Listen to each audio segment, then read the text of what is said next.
Hello everyone, welcome to JC Academy. I am your educator for paper 1, Aradhna Tagotra.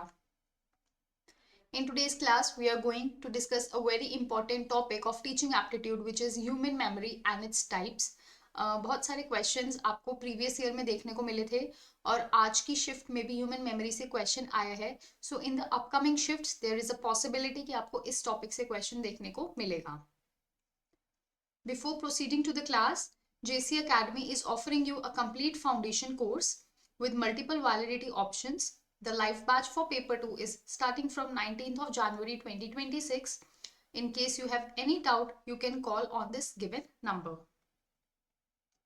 देखिए, जो हमारी human memory होती है, human memory is divided into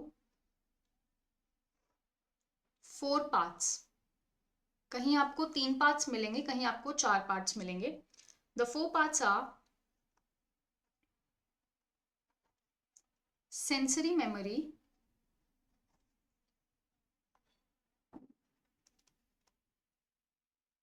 short term memory, working memory and long term memory. जो हमारी sensory memory होती है, it is for less than 1 second. जो शॉर्ट टर्म मेमोरी होती है या फिर आप working memory, they both are less than 1 minute और ये लाइफ टाइम होती है लॉन्ग टर्म मेमोरी. कहीं कहीं पर शॉर्ट टर्म मेमोरी और वर्किंग मेमोरी को इंटरचेंजेबली यूज किया जाता है, बट इसमें बहुत माइन्यूट डिफरेंस होता है, वो मैं भी आपको बताऊंगी.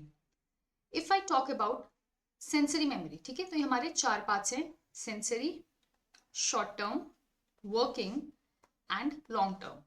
अब हम डिस्कस कर रहे हैं sensory memory.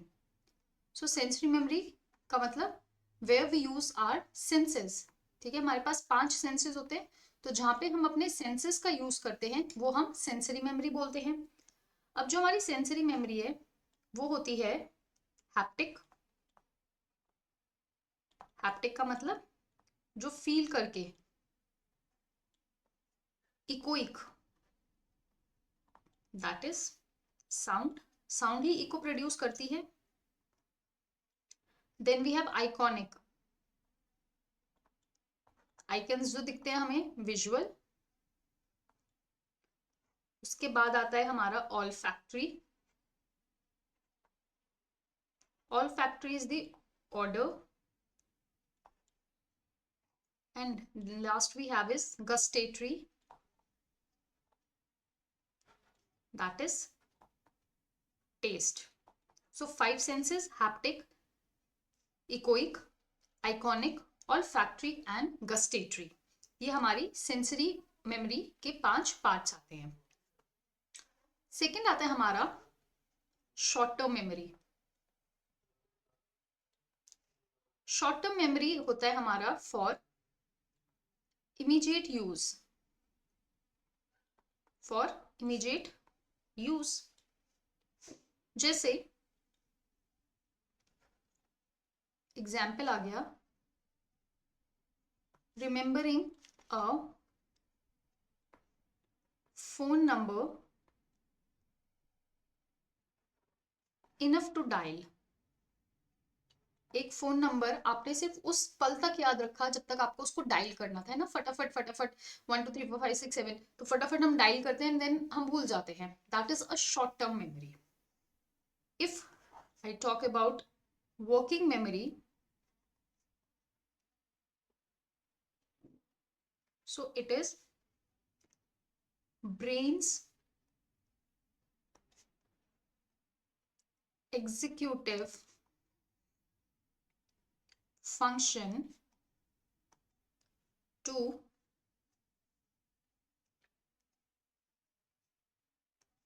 manipulate the information. अब इसका मतलब देखिए, इसका एग्जाम्पल देखिए, following the instructions while setting while assembling furniture. Furniture हम जब असेंबल करते हैं साथ साथ इंस्ट्रक्शंस पढ़ते रहते हैं, साथ साथ हम उसको असेंबल करते हैं, कहीं पे नट बोल्ट लगाना है, कहीं पे कुछ है, कहीं पे कुछ है।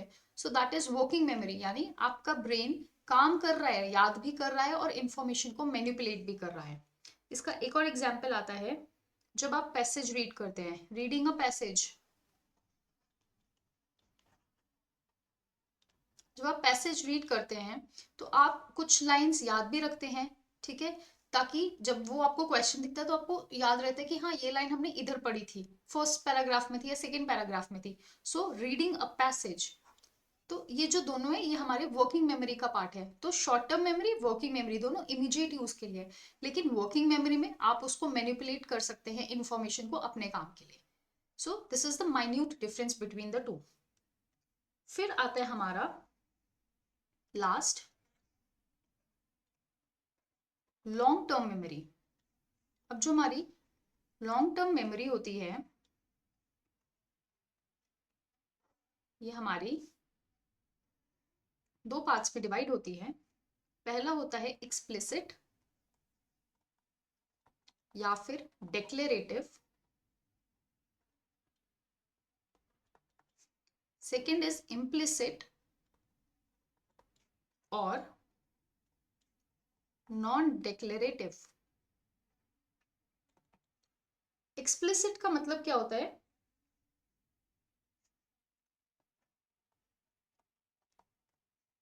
कॉन्शियस रिकॉल ऑफ इंफॉर्मेशन,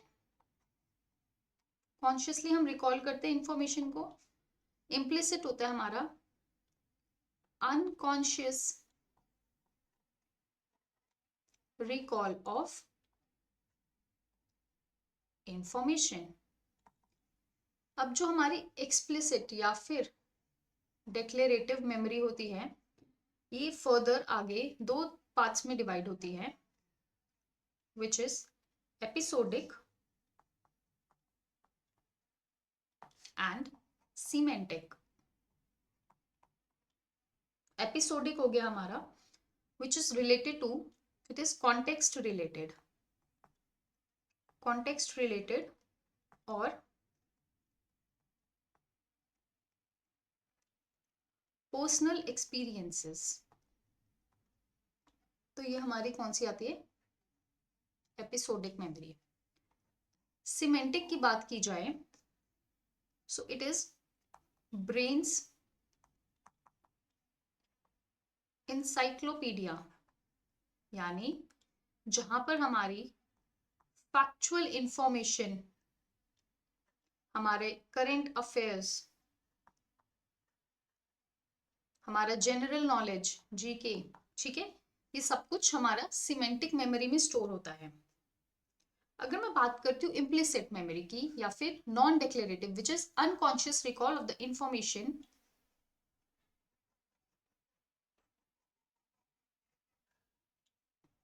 ये हमारे तीन पार्ट्स में डिवाइड होती है। पहला आता है हमारा प्रोसीजरल मेमोरी,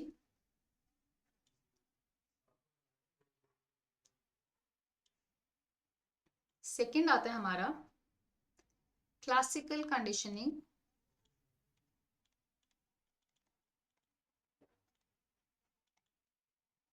क्लासिकल कंडीशनिंग और थर्ड आता है हमारा प्राइमिंग। प्रोसीजरल क्या हो गया? जो हमारा मसल मेमोरी है, muscle memory which is related to motor skills, जैसे राइडिंग अ बाइक और ड्राइविंग अ कार या फिर brushing teeth, these are our habits, ठीक है, ब्रशिंग टीथ। तो ये सब क्या हमारे प्रोसीजरल है। क्लासिकल कंडीशनिंग आपको पता है हमें किसने दी थी? It was given by Ivan Pavlov. तो इट वर्क्स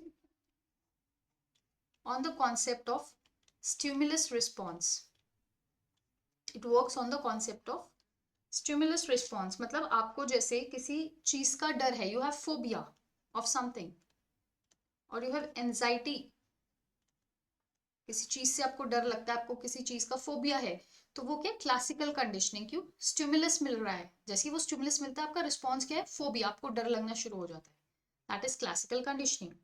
अगर मैं प्राइमिंग की बात करती हूँ, प्राइमिंग का मतलब होता है exposure to something, exposure to something, और ये हमारे यूजुअली मार्केटिंग में यूज होता है to influence the behaviour of the consumer.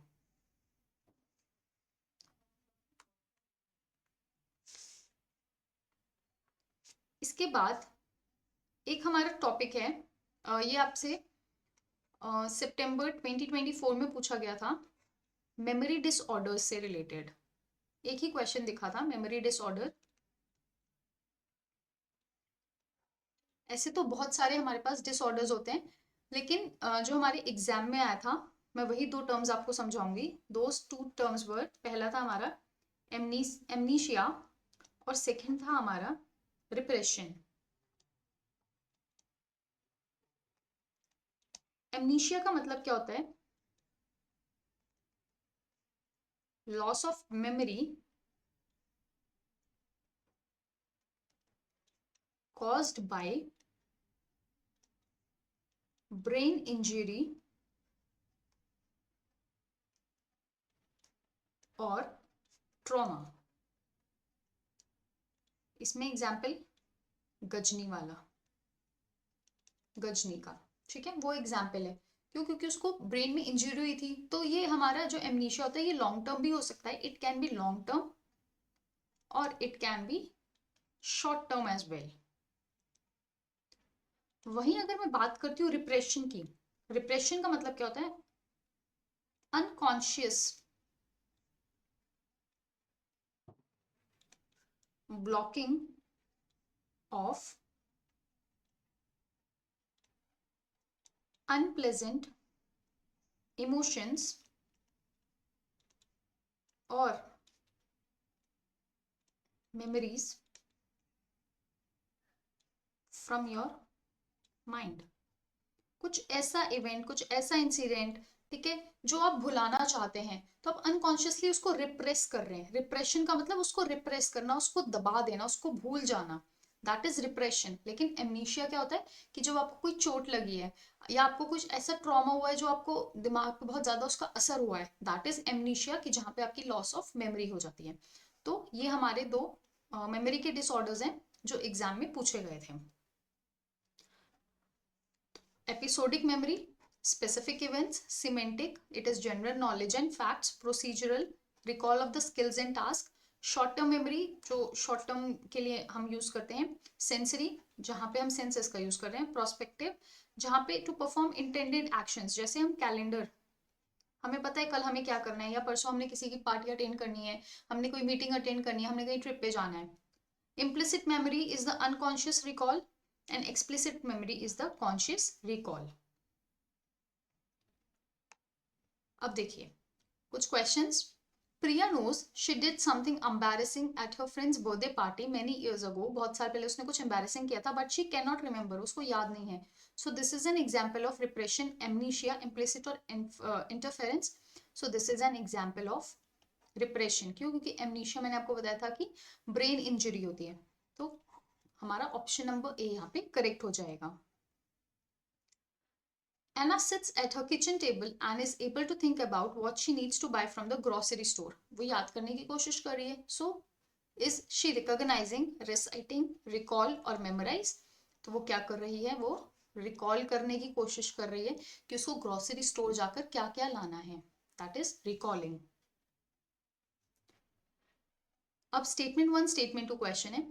Implicit memory refers to intentional or conscious recollection of information. Explicit refers to not consciously aware that can affect the subsequent performance and behavior. आपको नहीं लगता ये उल्टा लिखा है? Implicit क्या होता है हमारा? अनकॉन्शियस, है ना? ये यहाँ पे आना चाहिए था और ये यहाँ पे आना चाहिए था। ये दोनों स्टेटमेंट्स ऑपोजिट लिखी हैं। तो both statement 1 and statement 2 are incorrect. क्यों? क्योंकि जो हमारा इम्प्लिसिट होता है वो अनकॉन्शियस रिकॉल है और जो एक्सप्लिसिट होता है वो हमारा कॉन्शियस रिकॉल होता है। Which of the following are the subtypes of long term memory? Which of the following? ठीक है, अब देखिए, declarative memory, procedural, episodic and semantic. Episodic और सीमेंटिक अभी मैंने आपको बताया था, ये हमारी एक्सप्लिसिट का पार्ट है। प्रोसीजरल और डिक्लेरेटिव, ये हमारे डिक्लेरेटिव मेमोरी को ही एक्सप्लिसिट बोलते हैं। सॉरी, डिक्लेरेटिव, एपिसोडिक और सीमेंटिक की एक पार्ट है, और जो प्रोसीजरल है वो हमारा इम्प्लिसिट मेमोरी में आता है। तो ये चारों ही, यानी ABCD, ये चारों ही हमारे लॉन्ग टर्म मेमोरी का पार्ट है।